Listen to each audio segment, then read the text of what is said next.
네, 시청자 여러분 안녕하십니까? 뉴스타트 2부 시작합니다. 미국 연방공개시장위원회 FOMC의 올해 마지막 회의 결과가 나왔습니다. 예상대로 기준금리를 0.25%포인트 낮췄습니다. 다만 여전한 물가 불안 속에 향후 금리 경로에 대해서는 신중한 입장을 내왔는데요. 그래서 매파적인 인하라는 평가가 나옵니다. 관련 소식은 2부와 3부에 걸쳐 자세히 전해드리겠습니다. 한국철도공사 노조가 오늘 오전부터 진행하려고 했던 무기한 파업을 잠정 유보했습니다. 막판 교섭에서 접점을 찾은 건데요. 우려했던 출근길 대란은 피하게 됐습니다. 서울 지하철 9호선 노사도 조금 전 임단협에 잠정 합의했다는 소식이 전해졌습니다. 급한 불은 끈 셈인데요. 우려가 완전히 사라진 건 아닙니다. 그럼 이 시각 주요 뉴스부터 살펴보겠습니다. 전국 철도 노동조합이 성과급 정상화 등을 포함한 임금 교섭에서 잠정 합의하면서 예고했던 총파업을 유보했습니다. 오늘 KTX를 포함한 모든 열차는 정상 운행됩니다. 미국 연방공개시장위원회가 올해 마지막 통화정책회의에서 기준금리를 0.25%포인트 인하했습니다. 지난 9월부터 3차례 연속 금리를 내렸는데 내년에는 한 차례 금리 인하를 전망했습니다. 김건희 특검이 윤용호 전 통일교 세계본부장에 징역 4년을 구형했습니다. 정치권 인사의 금품수수 의혹과 관련해 윤 전 본부장이 예고했던 추가 폭로는 없었습니다. 대규모 개인정보 유출 사태에 책임을 지고 쿠팡 박대준 대표가 전격 사임했습니다. 경찰은 이틀 연속 쿠팡 본사를 압수수색했습니다.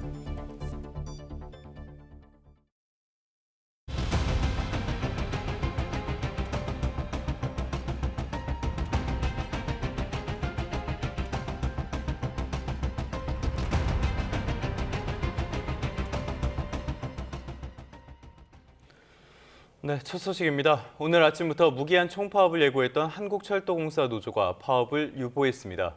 밤사이에 사측과 접점을 찾았다는 설명입니다. 이에 따라 오늘 모든 열차는 정상적으로 운행됩니다. 김다현 기자입니다. 우려했던 철도 대란은 피했습니다. 한국철도공사 코레일 요청으로 어젯밤 10시부터 시작된 막판 교섭에서 노사가 2시간여 만에 접점을 찾은 겁니다. 철도노조는 핵심 쟁점이던 성과급 정상화 등에 대해 노사가 잠정 합의를 도출했다며 국민 불편을 최소화하기 위해 파업 유보를 결정했다고 밝혔습니다. 앞서 철도노조는 기본급의 80% 수준인 성과급 지급 기준을 다른 공기업처럼 기본급 100% 수준으로 높일 것을 요구해왔습니다. 극적인 협상 진전에 한국철도공사도 즉각 입장을 내고 오늘 모든 열차 운행은 정상적으로 이루어진다고 설명했습니다. 또 비상수송체계도 해제됐다고 밝혔습니다. 당장 급한 불은 껐지만 파업 가능성이 아예 사라진 건 아닙니다. 철도노조 측은 YTN에 아직 잠정 합의 단계일 뿐 협상 결과에 따라 총파업 가능성은 남아있다고 설명했습니다. 노사는 임금 교섭 세부 안건의 이견을 좁히기 위한 실무 집중 교섭을 이어가고 있습니다. 이런 가운데 서울교통공사 노조도 오늘 최종 교섭 결과에 따라 내일 새벽 첫 차부터 총파업에 돌입할 수 있다고 예고했습니다. 서울시는 만약 파업이 현실화하면 시민 불편을 최소화할 수 있도록 가능한 모든 대체 교통수단을 투입하고 집중 배차 시간대도 평소보다 1시간씩 연장하겠다고 밝혔습니다. YTN 김다현입니다. 서울 지하철 9호선도 정상 운영됩니다. 서울교통공사는 공공운수노조 서울교통공사 9호선 지부와 올해 임금 협상에 대한 잠정 합의안을 마련했다고 밝혔습니다. 9호선 지부가 오늘 예정됐던 파업을 유보하면서 열차 운행은 정상적으로 이뤄질 예정입니다. 노사는 잠정 합의안을 통해 임금은 총 인건비의 3% 이내로 인상하고 점진적으로 1-8호선과 같은 임금 수준으로 향상하기로 했습니다. 또 인력 문제에 관해서도 노사 협의를 이어가기로 했습니다. 공사는 합의서는 잠정 체결했지만 아직 인준 찬반 투표가 남아있다며 투표일은 미정이라고 설명했습니다. 네, 이번엔 미국으로 가보겠습니다. 미국 연방공개시장위원회 FOMC가 올해 마지막 회의에서 기준금리를 0.25%포인트 인하했습니다. 이에 따라 우리와의 기준금리 차이도 줄어들게 됐습니다. 뉴욕 연결해서 자세한 소식 알아보겠습니다. 이승윤 특파원, 연준이 3차례 연속 금리 인하를 단행했죠? 네, 그렇습니다. 연준은 이틀 일정의 연방공개시장위원회 FOMC를 마친 뒤 성명을 내고 기준금리를 현행 3.75에서 4%에서 3.5에서 3.75%로 내린다고 밝혔습니다. 트럼프 대통령이 취임한 올해 1월 이후 관세로 인한 물가 인상에 대비하기 위해 5차례 연속 금리를 동결했던 연준은 3차례 연속 금리를 내렸습니다. 이는 트럼프 행정부의 관세로 인해 물가보다 고용이 받는 타격이 더 심각하다는 판단에 따른 것으로 풀이됩니다. 미국 기업들은 그동안 관세에 따른 경제 불확실성 때문에 고용도 해고도 자제해 왔다가 이제는 대기업을 중심으로 해고를 늘려나가는 모습입니다. 이번 회의에서는 지난 2019년 이후 처음으로 3명의 반대 의견이 나왔습니다. 친트럼프 성향의 스티븐 마이런 연준 이사는 0.5%포인트 금리 인하, 오스틴 굴스비 시카고 연방준비은행 총재와 제프리 슈미드 캔자스시티 연은 총재는 동결을 주장했습니다. FOMC 위원별 금리 전망치를 담은 점도표에서 총 6명의 위원이 금리 인하에 반대했고 금리가 오를 수도 있다고 본 위원은 3명이었습니다. 7명의 위원은 금리를 그대로 유지하기를 희망함에 따라 점도표상으로는 내년에 금리 인하는 단 한 차례만 이루어질 것으로 전망됩니다. 블룸버그 TV는 연준이 올해 고용 증가세가 둔화했고 9월까지 실업률이 소폭 상승했다고 지적했다면서 성명에 금리 인하에 반대하는 매파적인 요소가 상당 부분 있다고 분석했습니다. 연준은 올해 GDP 성장률 예측치는 1.7%, 내년 성장률은 2.3%로 대폭 상향 조정했고 실업률은 올해 4.1%에서 내년 4.4%로 올라갈 것으로 전망했습니다. 또 인플레이션에 대해서는 연초 이후 상승했으며 여전히 다소 높은 수준이라고 평가했지만 내년엔 크게 둔화할 것으로 예상했습니다. 뉴욕 증시 3대 지수는 큰 변동성을 보인 끝에 동반 상승했습니다. 또 고금리가 올해 지속되다 보니 부동산 등 민간 시장에 부담을 주고 있다는 연준 내의 판단도 이번 금리 인하 결정에 영향을 미친 것으로 풀이되는 대로 일단 제롬 파월 연준 의장의 얘기를 직접 들어보시죠. Conditions in the labor market appear to be gradually cooling, and inflation remains somewhat elevated. In support of our goals, in light of the balance of risks to employment and inflation, today the Federal Open Market Committee decided to lower our policy interest rate by a quarter percentage point. 지금 우리 외환시장이 상당히 불안한데 미국의 이런 기준금리 인하가 외환시장 안정에 도움이 될 수 있을까요? 네, 그렇습니다. 미국 연준이 금리를 0.25%포인트 인하함에 따라 현재 한국은행 기준금리인 2.5%와의 차이가 1에서 1.25%포인트로 줄어들게 됐습니다. 한국과 미국의 금리 차이가 클수록 높은 금리를 쫓아 나가려는 자금의 유출 압력이 커지기 마련입니다. 그래서 금리 차이의 축소는 자금 유출 압력을 줄여줄 수 있을 전망입니다. 또 개인과 기업의 해외 투자와 함께 최근 원달러 환율 상승의 원인으로 지목받아왔던 금리 차이가 줄어들면은 원달러 환율의 고공행진을 진정시키는데 조금이나마 도움이 될 것이란 기대감도 커지고 있습니다. 또 내년 5월 임기를 마치는 제롬 파월 연준 의장의 후임으로 비둘기파인 캐비넷 백악관 국가경제위원장이 거론되고 있는 점도 금리 인하 기대감을 키우고 있습니다.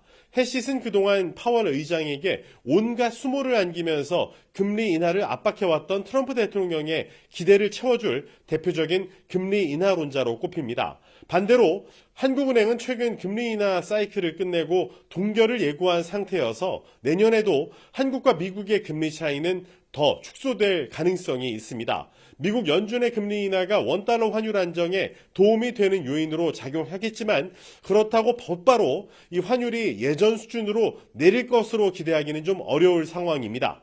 지금까지 뉴욕에서 YTN 이승윤입니다. 다음 소식입니다. 김건희 특검이 윤석열 정권의 교단 현안을 청탁한 혐의로 기소된 전직 통일교 간부에게 징역 4년을 구형했습니다.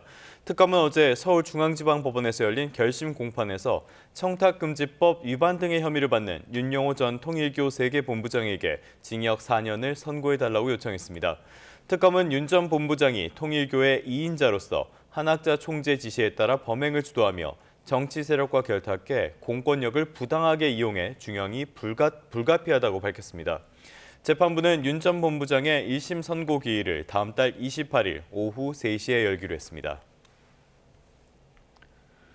다만 이번 결심 공판에서는 윤영호 전 통일교 세계본부장의 추가 폭로는 나오지 않았습니다. 윤 전 본부장은 정치권에 대한 언급 없이 보석 허가를 요청했습니다. 김영수 기자입니다. 윤영호 전 통일교 세계본부장 결심 공판은 취재진이 몰리면서 예정에 없던 별도의 중개법정까지 마련됐습니다. 윤 전 본부장이 지난 기일 피고인 신문 당시 민주당과도 접촉했다고 주장하면서 추가 폭로 가능성을 시사했기 때문입니다. 이후 특검은 선택적 수사 논란에 휩싸였고 전재수, 정동영 장관 등의 실명이 거론돼 직접 반박에 나서며 관심이 집중됐습니다. 그러나 7분 정도 분량의 최후 진술에서 정치권에 대한 언급은 한 차례도 나오지 않았습니다. 중간중간 울먹인 윤 전 본부장은 교단을 위해 적법하지 않은 행위를 했고 반성한다면서 통일교가 개인의 일탈로 꼬리를 자르려 한다고 비판했습니다. 또 수사와 재판에 성실하게 임했고 공판 절차가 마무리된 만큼 보석을 허가해달라고 재판부에 요청했습니다. 2017년에는 민주당과 더 가까웠다거나 대선 전 장관급 인사 4명을 접촉했다며 작심 발언을 쏟아냈던 피고인 신문 때와는 딴판이었습니다. 다만 윤 전 본부장 변호인은 마지막 변론에서 대선 전 통일교 행사를 위해 양당에 모두 접촉했다면서 특정 정당에만 접근했다는 특검의 주장을 반박했습니다. 결과적으로 윤 전 본부장은 자신의 형량이 결정되는 재판에서 불필요한 논란을 만들지 않겠다고 판단한 걸로 보입니다. YTN 김영수입니다. 통일교 의혹은 그야말로 일파만파입니다. 통일교로부터 금품을 받았다는 의혹이 제기된 전재수 해양수산부 장관이 곧 인천공항으로 입국합니다. 전 장관은 미국에서 출국하기 전 YTN 기자와 만나 모두 사실 무근이라고 의혹을 전면 부인했는데요. 추가 입장을 낼지 관심입니다. 취재기자 연결해서 자세한 내용 살펴보겠습니다. 박기환 기자, 전 장관이 언제쯤 귀국하는 겁니까? 네, 전재수 해양수산부 장관은 잠시 뒤인 6시 20분쯤 인천국제공항에 도착합니다. 미국 뉴욕에서 오는 2028년 유엔 해양총회를 유치하고 돌아오는 길입니다. 전 장관의 귀국길이 주목받고 있는 건 통일교 금품 수수 의혹의 대상으로 거론되고 있기 때문입니다. 지난 8월 민중기 특검 수사 과정에서 윤영호 전 통일교 세계본부장이 전 장관에게 현금 4천만 원과 명품 시계 2점을 건넸다고 진술한 것으로 알려지면서 논란이 일었습니다. 지난 2018년 문재인 정권 당시 초선 의원이었던 전 장관이 직접 통일교 본사인 천정궁에 방문했고 이때 금품을 받았다는 의혹이 제기되고 있습니다. 특히 당시 한학자 통일교 총재에게 전달된 통일교 내부 보고에도 전 장관이 통일교 현안에 협조하기로 했다는 취지의 내용이 담긴 것으로 전해지고 있습니다. 만약 금품을 받았다면 어떤 대가로 봐야 되는 겁니까? 네, 현재까지 구체적으로 확인된 바는 없습니다. 다만 통일교는 과거 문선명 총재 시절부터 한반도와 일본 열도를 잇는 한일 해저터널 건설에 공을 들여왔는데요. 친문재인계 인사이자 부산에 지역구를 둔 전 장관에게 관련 현안 해결을 청탁하기 위한 목적이었다고 윤 전 본부장이 진술한 것으로 전해졌습니다. 하지만 한일 해저터널의 반대 입장이었던 전 장관은 미국 현지에서 YTN 기자와 만나 모두 사실무근이고 전혀 사실관계에 부합하지 않는다고 밝혔습니다. 또 거취에 연연하지 않겠다면서 최선을 다해 소명하겠다고 털어놨습니다. 직접 이야기 들어보시겠습니다. 저는 지금 현재 국회의원이자 국무위원입니다. 거취에 연연하겠습니까? 절대 그렇지 않다는 말씀을 드리고 미국에서 유엔 해양총회 유치에 집중하던 사이 관련 의혹 제기가 쏟아진 만큼 전 장관은 잠시 뒤 귀국길부터 본격적인 해명에 나설 것으로 예상됩니다. 네, 별개로 정동영 장관도 입장을 낸다고요? 네, 그렇습니다. 통일교로부터 금품을 받은 인사로 지목되고 있는 정동영 통일부 장관 역시 오늘 관련 입장을 발표할 예정입니다. 정 장관은 어제 기자들과 만나 오늘 입장문을 통해 간단한 사실관계를 설명하겠다고 말했습니다. 정 장관은 설명을 들으면 싱거운 이야기가 될 것이라고 밝혀 어떤 내용이 담길지 주목되고 있습니다. 지금까지 사회부에서 YTN 박견입니다. 이종석 국가정보원장은 과거에 윤영호 전 통일교 세계본부장과 접촉했다는 의혹과 관련해 3년 전 통일교 관계자를 한 차례 만난 적은 있지만 이후 어떠한 교류도 없었다고 해명했습니다.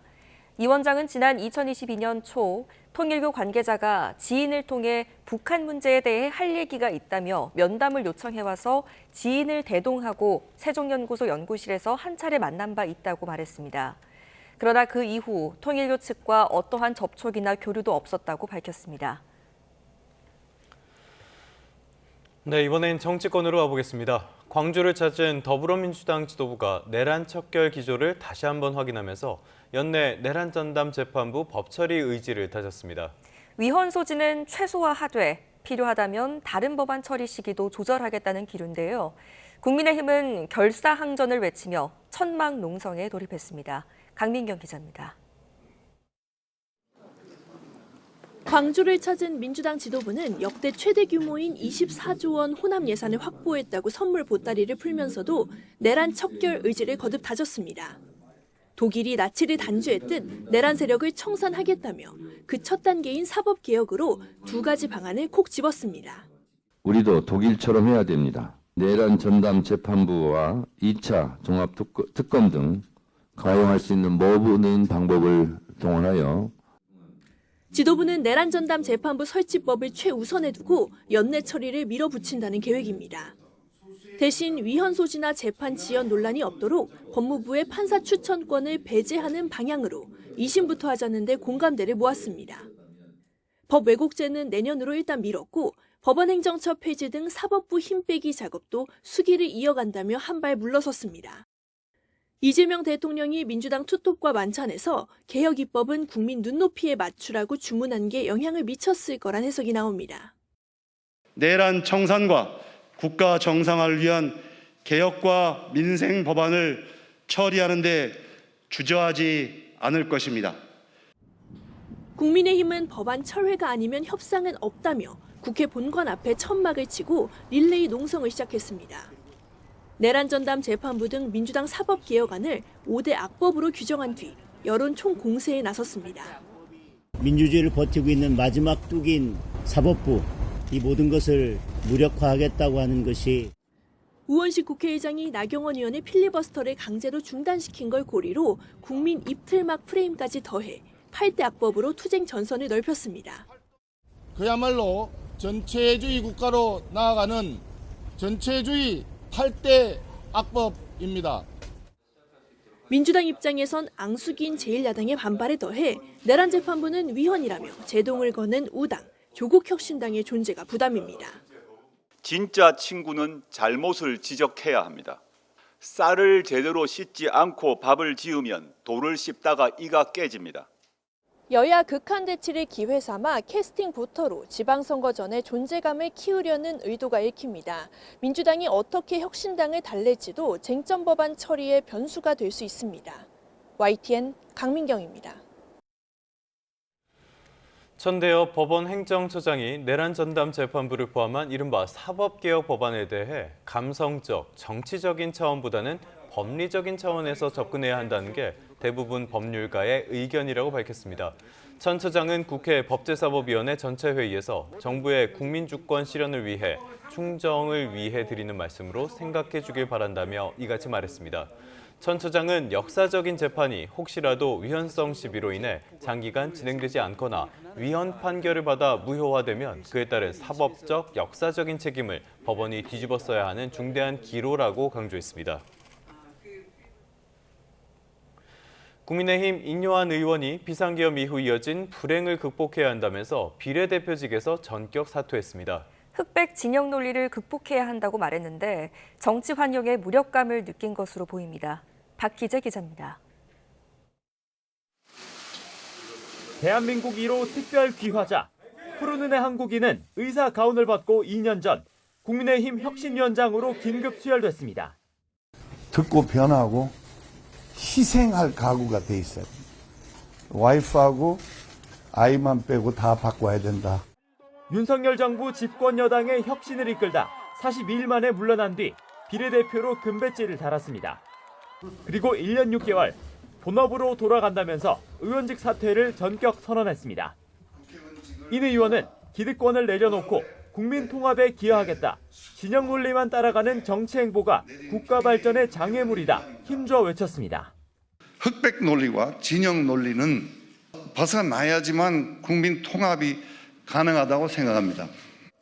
인 의원이 꾸준히 정치 혁신을 시도했고 맞는 역할도 고민했지만 12.3 비상계엄 이후 무력감을 느꼈다는 게 주변 설명입니다.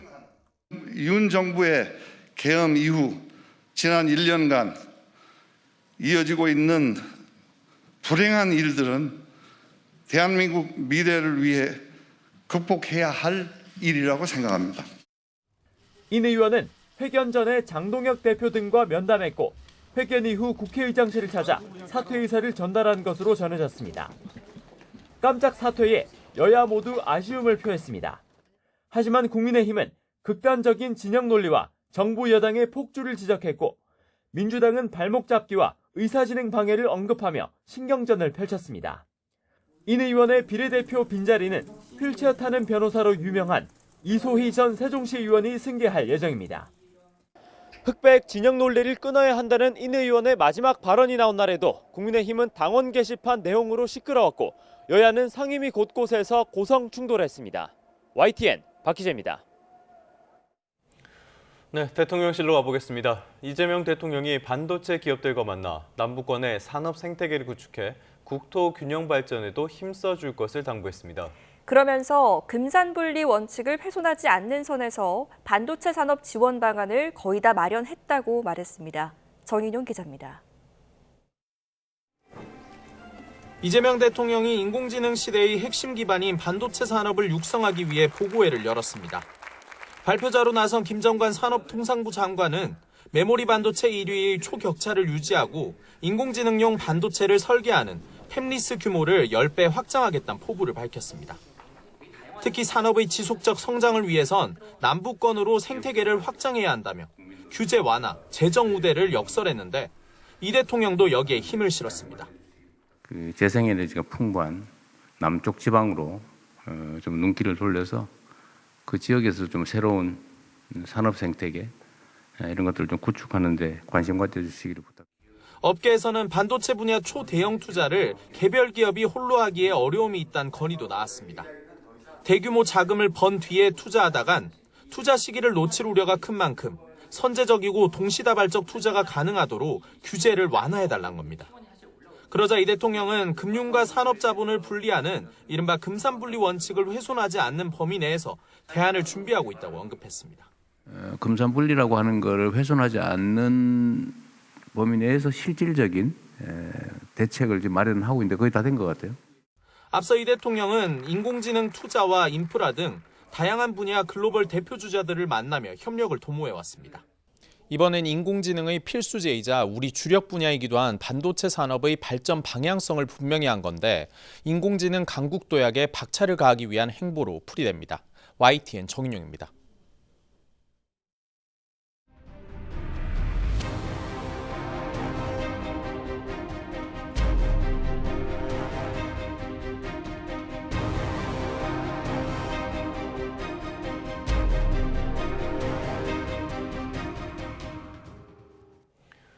네, 쿠팡의 대규모 개인정보 유출 사태 후폭풍 살펴보겠습니다.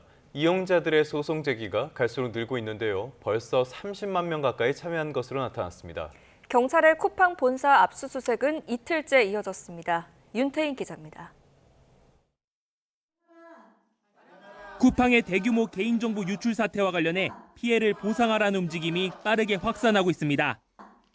시민단체들은 집단 분쟁 조정을 신청하면서 쿠팡의 한 사람당 최대 50만 원의 손해배상과 재발 방지책을 요구했습니다. 개인정보보호위원회 집단 분쟁 조정 신청을 시작으로 쿠팡이 회피할 수 없는 법적 책임의 그물망을 촘촘히 짤 것입니다.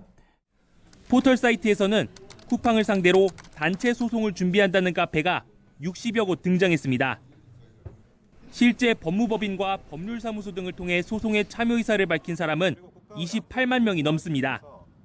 각 법무법인 등은 쿠팡을 상대로 한 사람당 10만 원에서 최대 50만 원을 배상할 것을 요구하는 것으로 파악됐습니다. 지금도 실시간으로 계속 신청 주시고 계속 증가하고 있습니다. 쿠팡 고객 정보 유출 사태를 수사하는 경찰은 이틀째 압수수색을 이어갔습니다. 앞서 경찰은 이번 강제 수사에 대해 개인정보 유출 경위를 정확히 파악하기 위한 필수적 조치라고 강조했습니다. 어떤 내용들 추가로 압수할 예정입니까? 경찰은 확보한 압수물을 분석하면서 유출 경위 등 사태 전반을 종합적으로 규명할 방침입니다. 또 쿠팡의 보안 체계에 어떤 취약점이 있는지 혹은 피해를 묵인하거나 은폐한 정황이 있는지 꼼꼼히 들여다볼 방침입니다. YTN 윤태인입니다. 네, 이번 사태의 책임을 지고 쿠팡 박대준 대표가 전격 사임했습니다. 사실상 경질로 풀이되는데 사태 수습에 미국 모 회사가 본격적으로 나설 것으로 보입니다. 최하영 기자입니다.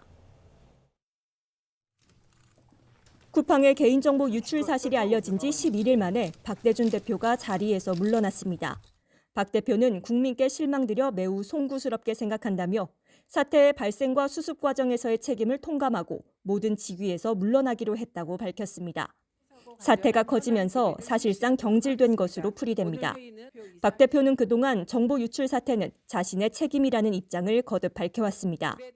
사과할 의향이 없는 겁니까, 그럼? 김범석 의장은? 제가 지금 현재 이 사건에 대해서 전체 책임을 지고 있고 제가 한국 법인의 대표로서 끝까지 책임을 지고. 박 대표 후임에는 미국 모 회사인 쿠팡 INC의 해럴드 로저스 최고관리 책임자 겸 법무총괄이 임시대표로 선임됐습니다.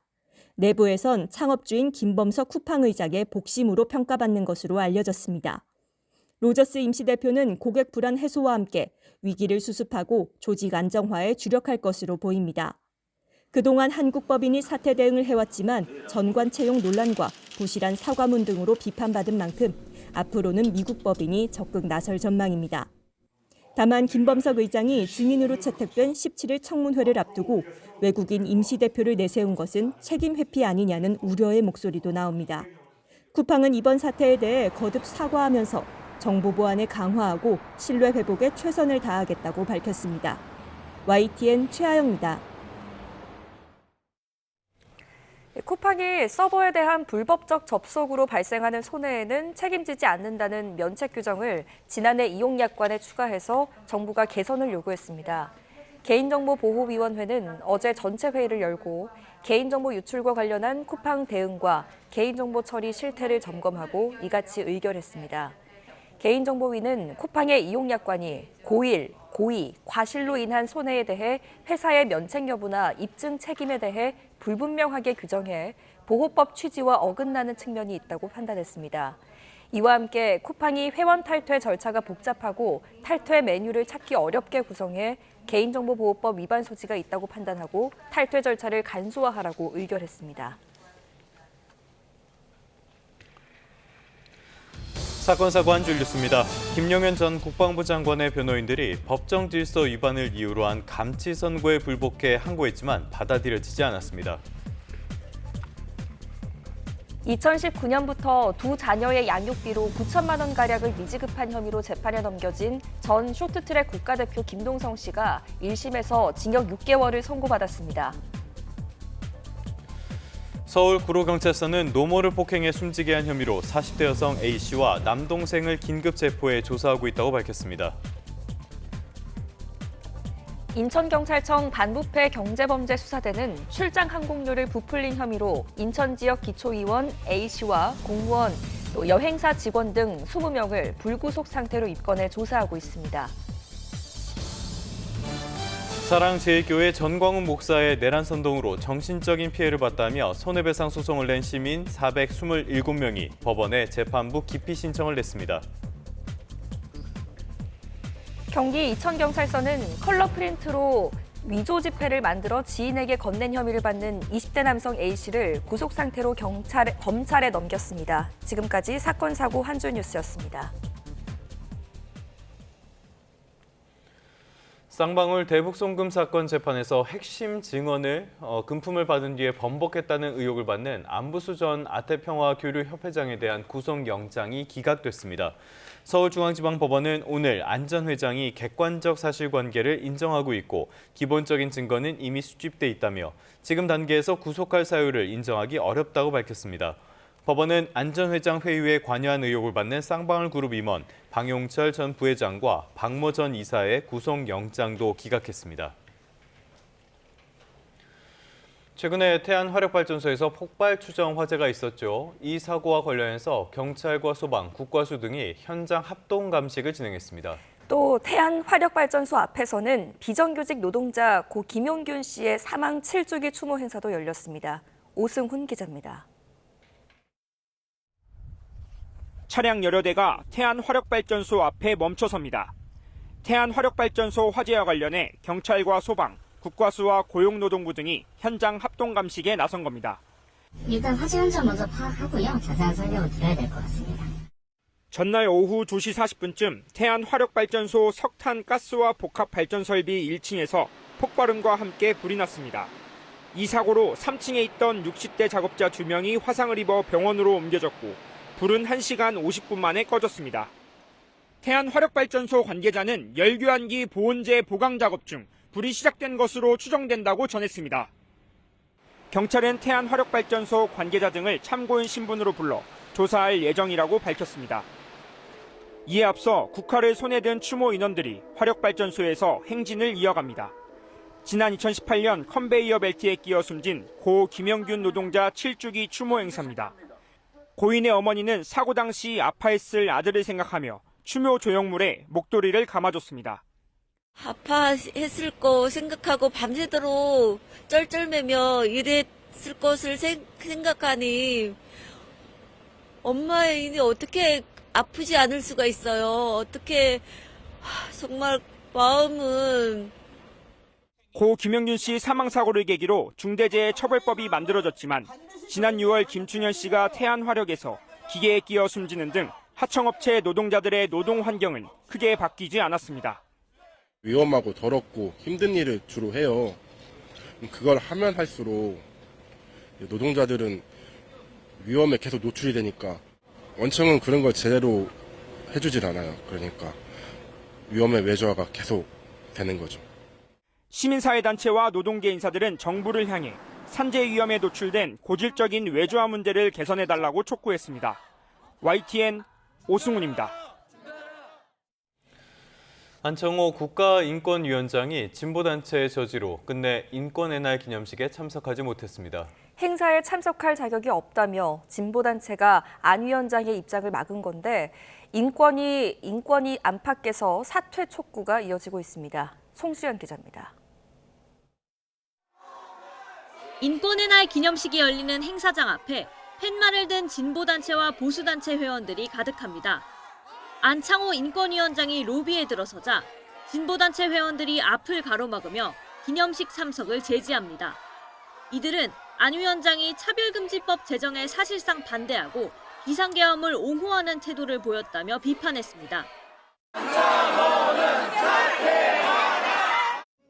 그러자 보수단체에서는 안 위원장의 인권 정책을 지지한다며 맞섰습니다. 어디 위원장님을 진보와 보수단체의 대치 속에 안창호 위원장은 행사장으로 들어가지 못하고 물러서기를 3차례 반복했습니다. 결국 안 위원장은 행사에 참석하지 못했고 이석준 사무총장이 기념사와 시상을 대신 맡았습니다. 모든 국민의 인권 신장을 위해서 노력할 것이고 나아가 인권의 독립성 확보를 위해서 최선을 다할 것입니다. 취임 전 인사청문회부터 성소수자와 차별금지법 등에 대한 인식이 논란이 됐던 안 위원장은 윤 전 대통령 방어권 보장 안건 의결로 인권위 안팎에서 거센 비판을 받았습니다. 최근 인권위 직원 70% 정도가 참여한 설문조사에서는 77.4%가 안 위원장이 사퇴해야 한다고 답했고 전직 국가인권위원장과 인권위원 등은 국회에서 기자회견을 열고 안 위원장 취임 이후 인권 보호보다는 혐오와 차별이 만연해졌다며 안 위원장 사퇴를 촉구했습니다. 하지만 안 위원장은 물러날 뜻이 없음을 분명히 한 가운데 당분간 논란이 이어질 것으로 보입니다. YTN 송수연입니다. 도시 재개발 사업 과정에서 수백억 원에 달하는 국공유지가 주택조합의 무상으로 넘어갈 뻔하는 일이 있었습니다.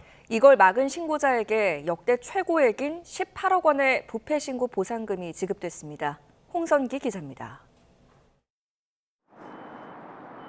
몇 년 전 수도권에서 도시 재개발 사업을 추진한 한 주택조합은 국공유지 10,000제곱미터를 매입하는 조건으로 사업 인가를 받았습니다. 그런데 이 조합은 매입 대상 토지를 절반으로 줄이고 그만큼 무상 양도 토지 면적을 늘려달라고 다시 요청했고 담당 구청은 이를 수용했습니다. 신고자 A씨는 구청의 이 같은 결정이 법적 근거가 없다며 국민권익위원회에 신고했습니다. 권익위는 신고 내용을 검토한 결과 구청 담당자들의 행위가 부패 행위에 해당한다는 결론을 내렸습니다. 부패 방지 권익위 법상 제2조 제4호 남목의 부패 행위에 해당됩니다. 이에 국민권익위원회는 감독기관에 이첩했고 감독기관은 인가 조건을 부당하게 변경 승인해 준 것이 도시 재개발 법령에 위배된다고 보았고 결국 무상 양도될 뻔한 국공유지 5,000제곱미터는 주택조합에 375억 원에 매각돼 국고와 자치단체 금고로 들어갔습니다.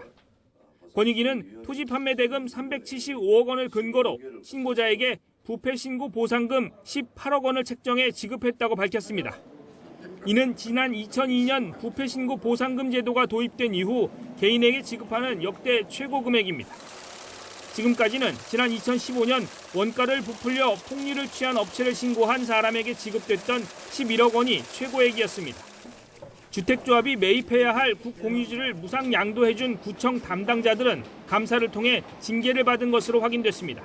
YTN 홍성기입니다. 오늘 출근길엔 추위 걱정 없지만 우산을 챙기셔야겠습니다. 현재 중부지방과 호남을 중심으로 비가 내리고 있는데요. 경기 동부와 충청 북부, 강원 등에선 눈비가 섞여 내리는 가운데 영서 곳곳에는 대설주의보도 내려졌습니다. 비는 오늘 오전까지 조금 더 이어지다 그치겠지만 동해안을 중심으로 내일 오전까지 눈이 오겠습니다. 강원 내륙과 경북 북동 산간에 최고 5cm, 경기 동부와 영남 동해안에 1cm 안팎의 눈이 쌓이겠고요. 강원 영동 지역은 오늘 밤사이 강한 눈이 집중되면서 최고 10cm가 넘는 대설이 쏟아지겠습니다. 비닐하우스 등 시설물 피해 없도록 대비하셔야겠습니다.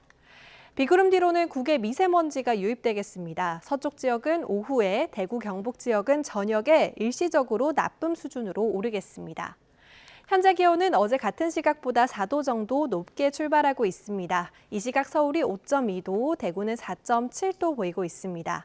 한낮에는 서울 8도, 광주 13도, 부산은 17도까지 오르겠습니다. 날씨였습니다. 이 시각 주요 뉴스입니다. 김건희 특검이 윤영호 전 통일교 세계본부장에 징역 4년을 구형했습니다. 정치권 인사의 금품 수수 의혹과 관련해 윤 전 본부장이 예고했던 추가 폭로는 없었습니다. 전국 철도 노동조합이 예고했던 총파업을 유보했습니다. KTX를 포함한 모든 열차는 정상 운행됩니다. 서울 지하철 9호선 노사도 밤샘 교섭 끝에 파업을 처리하기로 했습니다. 미국 연방공개시장위원회가 올해 마지막 통화정책회의에서 기준금리를 0.25%포인트 인하했습니다. 지난 9월부터 3차례 연속 금리를 내렸는데 내년에는 한 차례 금리 인하를 전망했습니다. 대규모 개인정보 유출 사태의 책임을 지고 쿠팡 박대준 대표가 전격 사임했습니다. 경찰은 이틀 연속 쿠팡 본사를 압수수색했습니다. 네, 주요 뉴스 다시 하나하나 살펴보겠습니다. 김건희 특검이 윤영호 전 통일교 세계본부장에게 징역 4년을 구형했습니다. 통일교 새 확장을 위해 정치 세력과 결탁했다며 대한민국의 공권력을 부당하게 이용했다고 지적했습니다. 이준엽 기자입니다. 특검은 윤영호 전 통일교 세계본부장의 정치자금법 위반 혐의의 징역 2년, 나머지 혐의들의 징역 2년, 모두 징역 4년을 선고해달라고 재판부에 요청했습니다. 통일교 2인자였던 윤 전 본부장이 교단의 새 확장과 이에 따른 자신의 영향력 확대를 위해 범죄를 저질렀다며 종교단체가 막대한 자금력을 이용해 정치 세력과 결탁해 선거와 정치에 개입하고 대한민국의 공권력을 부당하게 이용한 사건이라고 규정했습니다. 대의민주주의를 부정했을 뿐만 아니라 윤 전 본부장의 행위로 공적 업무 수행의 공정성과 신뢰가 송두리째 흔들렸다고 비판하며 중형이 불가피하다고 밝혔습니다. 반면 윤 전 본부장 변호인들은 통일교의 꼬리 자르기 이후 교단으로부터 위협에 시달려왔는데도 일관되게 수사에 임해왔다고 강조했습니다. 객관적인 증거에 부합하는 윤 전 본부장의 진술로 건진 법사 전성배 씨나 김건희 씨, 한학자 총재의 기소로 이어졌다고도 호소했습니다. 새아이의 베개가 눈물로 얼룩지고 있다고 하소연하며 보석도 허가해달라고 요구했습니다. 윤 전 본부장의 1심 결론은 같은 혐의가 포함된 김건희 씨 선고와 같은 다음 달 28일에 나올 예정입니다. YTN 이순엽입니다. 이 통일교 의혹은 국민의힘에서 정치권 전반 그리고 특검의 편파 수사 논란으로까지 번지고 있습니다. 이재명 대통령은 특정 종교단체와 정치인의 불법적인 연루 의혹을 여야 그리고 지위 고하와 관계없이 엄정하게 수사하라고 지시했습니다. 통일교 관련 의혹에 여당 인사들의 이름까지 거론되며 논란이 커지자 정면 돌파에 나선 것으로 보입니다. 강진원 기자의 보도입니다. 위법 행위를 한 종교단체는 해산시켜야 한다며 사실상 통일교를 향해 직격탄을 날렸던 이재명 대통령. 강한 비판을 쏟아냈던 국무회의 바로 다음 날 지시사항을 또 내놨습니다. 특정 종교단체와 정치인의 불법적 연루 의혹을 여야 그리고 지위 고하와 관계없이 엄정하게 수사하라고 주문한 겁니다. 이 대통령은 어떤 종교인지는 언급하지 않고 예정된 일정을 소화했지만 우리 반도체 산업에 종사하는 우리 연구진 또 기업인 여러분들 이렇게 만나뵙게 돼서 참으로 반갑습니다. 대통령실 안팎에선 윤석열 정권 그리고 국민의힘 인사들과 유착 의혹으로 특검 수사를 받은 통일교를 재차 겨냥한 거란 말이 나왔습니다. 특히 통일교가 더불어민주당 관계자들에게까지 자금을 댔다는 의혹이 불거진 점도 염두에 둔 것으로 보입니다. 대통령실 관계자는 YTN에 이 대통령이 문제가 있다면 여야 가리지 말고 모두 수사해야 한다는 생각을 하고 있고 이번 기회에 이 사안을 정리하고 가려는 것 같다고 분위기를 전했습니다.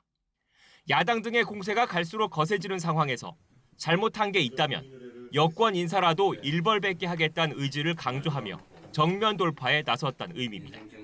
이와 별개로 법을 심각하게 어긴 종교단체를 해산하는 방안은 법제처와 함께 주무부처인 문화체육관광부 또한 검토에 들어간 것으로 파악됐습니다. 대통령실 고위 관계자는 위법 행위를 한 종교법인에 대한 해산 명령, 즉 설립 허가를 취소한 걸 법원이 인정한 사례도 있다고 설명했습니다. 이 대통령의 최근 종교단체 관련 언급은 종교의 정치 개입을 매우 경계하는 평소 생각과도 맥이 닿아 있다는 분석입니다. YTN 강준원입니다. 통일교 로비 의혹이 법률권으로 옮겨붙으면서 더불어민주당은 표정 관리를 하면서도 내심으로는 당혹스러운 눈치입니다. 국민의힘은 특검이 민주당 연루 의혹만 은폐하려 했다며 역공에 한창입니다. 박정현 기자입니다. 민주당 유력 인사들에게도 금품을 건넸단 윤영호 전 통일교 세계본부장 진술 이후 민주당 투톱은 공식 반응을 자제하고 있습니다. 대신 지도부회의에선 국민의힘과 통일교 사이 유착을 발본색원해야 한다는 일종의 시선 돌리기용 발언만 나왔습니다. 국민의힘과 통일교, 정교 유착 반드시 엄단해야 합니다. 헌법과 법률을 위반하면 누구든 책임을 져야 하며 종교단체도 예외일 수 없습니다. 내부적으로는 추가 폭로를 예의주시하며 물밑 사실관계 파악에 분주한 모습인데 다만 특검이 민주당 의혹만 뭉갰다는 편파 수사 비판에는 의혹이 있다면 있는 그대로 경찰에서 수사하고 처벌받으면 된다며 선긋기에 나섰습니다. 특검에서 할 수 없었기 때문에 넘긴 것이죠. 그냥 덮은 것이 아니고요. 돌아다니는 어떤 설, 소문 이런 것만 가지고 당 지도부가 어떤 조치를 할 수가 없는 것은 상식이고요. 국민의힘은 야당과 통일교를 연관지으려 난리치더니 정작 뒤에서 돈을 받은 건 민주당이었다며 특검이 편파 플레이를 한다고 맹비난했습니다. 같은 혐의에 권성동 의원을 구속한 특검이 전재수 장관이 금품을 받았다는 진술을 지난 8월 확보하고도 공소시효가 임박한 지금에야 경찰에 사건을 넘겼다며 은폐 의혹을 제기했습니다. 통일교의 내부 문건이라는 더욱 확실한 증거가 나온 전재수 장관과 더불어민주당을 상대로는 수사를 개시하기는커녕 아예 공소시효를 넘기기 위해 윤 전 본부장이 2022년 대선 당시 이 대통령 최측근 의원을 통해 접촉을 시도했다는 보도를 고리로 통일교와 만난 적이 있는지 이 대통령이 답하라고 전선을 넓혔습니다. 대통령이 종교단체 해산을 운운하며 입막음을 시도하는데 민주당 의원 실명이 한 명이라도 나오면 엄청난 역풍에 휩싸일 거라고 경고했습니다. 그 종교단체가 위헌 위법이어서 해산되어야 된다면 그러면 당연히 민주당은 해산되어야 할 정당일 것입니다. 여야가 공수를 교대한 분위기인데 통일교 측 추가 진술과 수사 상황에 여의도가 촉각을 곤두세우고 있습니다. YTN 박정현입니다. 네, 국회는 오늘 오후 12월 임시국회 첫 본회의를 개최합니다. 첫 안건으로 정기국회 마지막 날 상정돼 필리버스터에 돌입했던 가맹사업법 개정안이 더불어민주당 주도로 처리될 예정입니다. 이어 하급심 판결문 공개를 확대하는 형사소송법 개정안과 가산금리의 보험료, 출연금 등을 반영하지 못하도록 하는 내용을 담은 은행법, 경찰관 직무집행법 개정안 등 이 3건의 법안을 상정합니다. 이들 법안은 비쟁점 민생 법안으로 분류되지만 국민의힘이 민주당 사법개혁안 등에 반대하는 의미로 모든 법안의 필리버스터를 예고하고 있어서 법안 처리에 진통이 이어질 것으로 보입니다. 12월 11일 목요일 오늘의 주요 일정 살펴보겠습니다. 쿠팡 일용직 노동자의 퇴직금 미지급 사건 수사 과정에서 외압이 있었다고 폭로한 문지석 검사가 오늘 특검에 출석합니다. 문 검사 소환은 상설특검이 출범한 이후 이뤄지는 첫 조사로 특검은 실제로 상부 차원에서 수사 외압이 있었는지를 파악할 걸로 보입니다. 보좌관을 성추행한 혐의를 받는 박완주 전 의원에 대한 대법원 최종 판단이 오늘 나옵니다. 앞서 1심과 2심 재판부는 박 전 의원에게 징역 1년을 선고하고 성폭력 치료 프로그램 40시간 이수와 5년 동안 아동 청소년 장애인 관련 기관 취업 제한을 명령했습니다. 텔레그램에서 이른바 박사방을 운영한 조주빈의 미성년자 성폭행 사건에 대해서 대법원이 상고심 판결을 선고합니다. 조주빈은 이른바 박사방 범행 전인 2019년 10대 청소년 피해자를 성적으로 착취하고 성폭행한 혐의로 재판에 넘겨졌습니다. 앞서 항소심 재판부는 조주빈의 항소를 기각하고 징역 5년을 선고한 1심 판결을 유지했습니다. 자신의 고교 동창을 감사관으로 채용하는 과정에 부당하게 개입한 혐의를 받는 이정선 광주교육감의 구속 여부가 이르면 오늘 가려집니다. 이 교육감은 지난 2022년 광주시 교육청 감사관 채용 과정에서 자신의 고등학교 동창인 특정 후보자가 최종 선발되도록 개입한 혐의를 받습니다. 대법원이 주최하는 사법제도 개편 공청회 마지막 날인 오늘 문영배 전 헌법재판소장 권한대행과 조재현 전 대법관 등이 참여해 사법부가 나아갈 길을 주제로 종합토론을 진행합니다.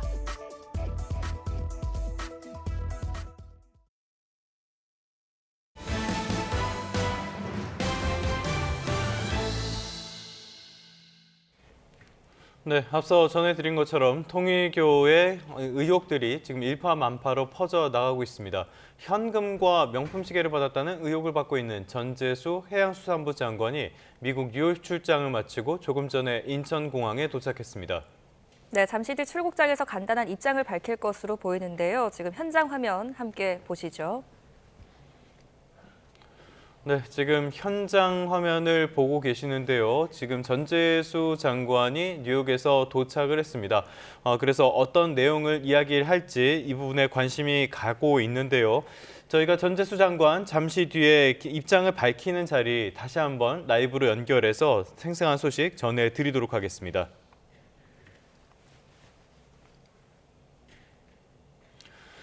네, 다음 소식입니다. 건설업과 제조업 일자리 부진이 청년층의 고용 위축으로 이어지면서 청년 측의 고용률이 19개월 연속으로 나빠졌습니다. 30대도 실업자가 늘고 쉬었음 인구는 11월 기준으로 역대 가장 많았습니다. 보도에 오인석 기자입니다. 지난달 취업자는 22만 5천 명 늘며 두 달째 20만 명 안팎의 증가세가 이어졌습니다. 60세 이상에서 33만 3천 명 늘며 증가세를 이끌었습니다. 반면 15세에서 29세 청년층 취업자는 17만 7천 명 감소했습니다. 청년층 고용률은 44.3%로 1년 전보다 1.2%포인트 떨어지며 19개월째 하락했습니다. 청년층 취업 비중이 높은 제조업과 건설업 부진이 청년층 고용 한파로 이어지고 있다는 게 정부 설명입니다. 건설업 취업자는 13만 명 넘게 줄며 19개월 연속 감소세가 이어지고 있고 제조업도 17개월째 줄었습니다. 숙박 음식점업 취업자도 민생회복 소비 쿠폰 효과가 줄면서 2만 2천 명 감소했습니다. 경력직 채용 위주로 간다든지 수시 채용이라든지 뭐 그런 부분들이 좀 청년층에게 어려운 것 같고, 그리고 청년층이 주로 많이 취업되어 있는 산업이 이제 숙박 음식점업이나 제조업 이런 쪽이 좀 많이 포진되어 있는데 그런 쪽 산업이 좀 어려운 부분들도 영향을 받고 있는 것 같습니다. 30대도 취업자 증가폭은 축소되고 실업자와 쉬었음 인구는 늘었습니다. 30대 실업자는 3만 8천 명 늘었는데 4년 8개월 만에 가장 큰 증가폭입니다. 30대 쉬었음은 6천 명 늘어난 31만 4천 명으로 11월 기준 최대 규모입니다. 다만 30대는 인구가 증가하면서 취업자와 실업자 등 경제활동 인구가 늘고 있다는 게 정부 설명입니다. 정부는 고용 취합 부분인 쉬었음 인구를 정밀 분석해 조만간 맞춤형 지원 방안을 내놓겠다는 방침입니다. YTN 오인석입니다.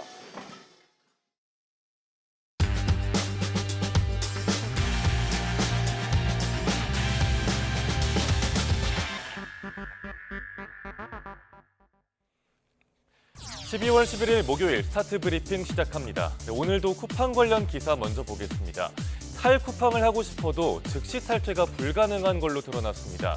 유료 회원인 와우 회원은 잔여 기간이 지나야 탈퇴를 할 수 있는 건데 동아일보가 이 내용 다뤘습니다. 유료 회원이 탈퇴하는 방식은 두 가지, 온라인 또는 전화입니다. 온라인으로는 우선 멤버십부터 해지해야 하는데요. 이게 잔여 기간이 지나야만 가능하다는 겁니다. 만료 전에 탈퇴하려면 직접 전화로 상담사에게 멤버십 해지와 탈퇴 요청을 해야 하고요. 이후 하루에서 이틀 정도 쿠팡 내부 심사까지 거쳐야 합니다. 해당 사실이 알려지자 탈퇴도 심사를 받아야 하냐며 소비자의 불만은 더 커지고 있습니다. 공정위는 복잡한 탈퇴와 멤버십 해지 과정이 다크 패턴, 즉 눈속임 상술에 해당하는지 조사 중입니다. 이런 가운데 김민석 총리가 어제 법 위반 사항은 엄정 조치할 것이라면서 쿠팡에 경고장을 날렸습니다. 박대준 쿠팡 대표는 사임했고요. 미국 본사의 로저스 최고관리 책임자가 후임자로 선임됐습니다. 쿠팡의 사퇴 수습과 책임론을 둘러싼 논란이 일파만파 커지고 있는데요. 오는 17일 쿠팡 개인정보 유출 관련 국회 청문회가 예정돼 있습니다. 다음 한국일보는 국립중앙박물관의 유료화 문제를 다뤘습니다. 역대 최다인 연간 관람객 600만 명 돌파를 앞둘 정도로 흥행이라서 논쟁에 더 불이 붙었습니다. 관람객 감소냐, 관람질 향상이냐, 찬반 의견이 팽팽한데 논점들 살펴보겠습니다. 수익자 부담 원칙의 관점에서 유료화 논의는 꾸준히 있었습니다. 이용객들은 주로 수도권 시민이나 관광객인데 전 국민의 세금이 투입되는 게 형평성에 맞냐는 겁니다. 콘텐츠 경쟁력을 위해서 새로운 수입원이 필요하다는 주장도 있습니다. 또 최소한의 입장료를 통해 관람 만족도 향상을 기대한다는 요구도 상당합니다. 그럼에도 정부와 박물관이 유료화 추진에 조심스러운 건 문화향유권 보장 논리 때문입니다. 청년층이나 가족 단위 관람객에겐 입장료가 부담이 돼서 외려 관람객이 줄어들 거란 주장이죠. 또 최근의 흥행이 일시적일 수 있고 캐대언 같은 콘텐츠가 계속 나올지 좀 냉정하게 따져보단 지적도 있습니다. 우선 찬반 양측 모두 유료화에 앞서서 제도적 정비가 필요하다는 데는 의견이 일치합니다. 국립중앙박물관은 이르면 내년 상반기에 사전 예약제와 고객 통합관리 시스템을 도입할 예정입니다. 끝으로 서울신문입니다. 각본 없는 생방송 대통령 업무보고의 막이 오늘 오릅니다. 각 부처 장차관은 물론 실국장까지 참석해서 예측 불가능한 대통령의 질문에 답해야 하는데요. 예상 질문 뽑고 통계 암기하고 관가는 그야말로 열공 중입니다. 업무보고는 정해진 주제도 지정 토론자도 없습니다. 관가에선 현미경 들여다보듯 답변을 준비하고 또 국무회의 영상 보면서 수험생처럼 공부한다며 대통령의 송곳 질문에 대비하고 있습니다.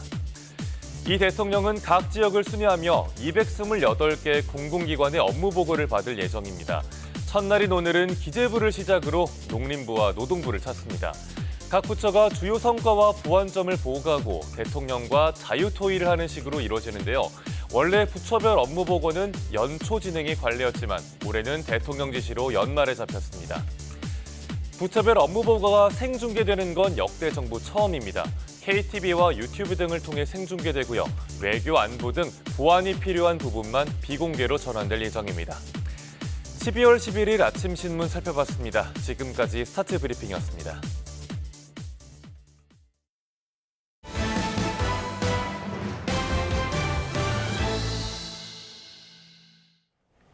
네, 계속해서 경제 뉴스 전해드리겠습니다. 11호 부동산 대책 이후 대출 문턱이 한층 높아졌죠.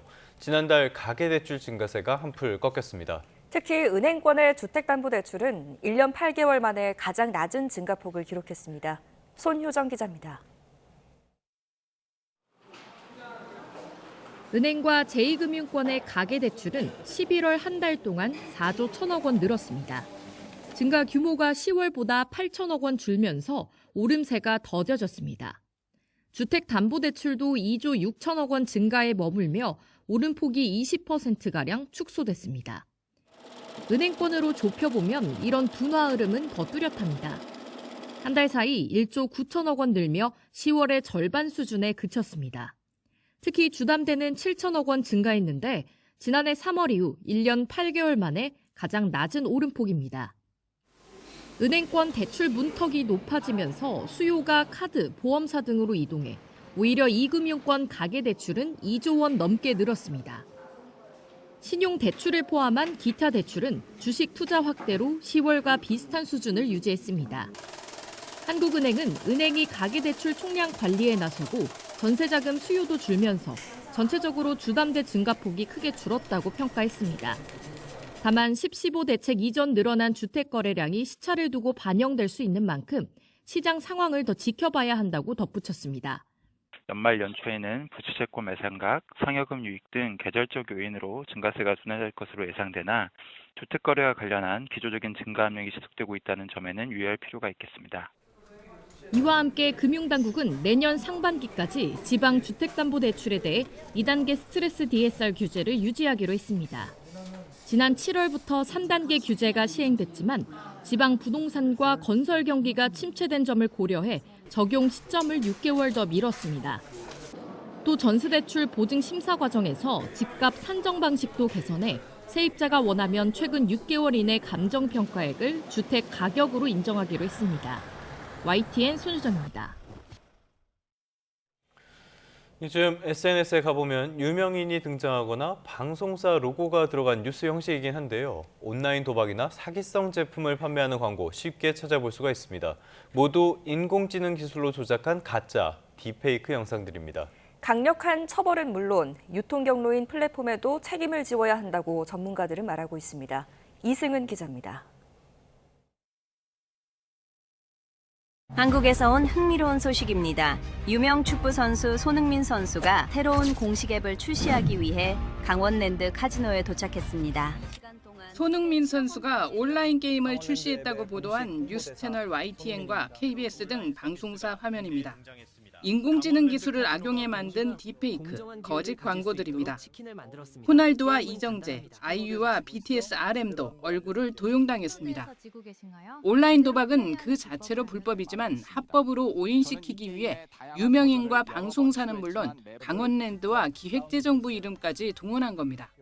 강원랜드 카지노가 공식적으로 자체 게임 온라인 플랫폼을 출시합니다.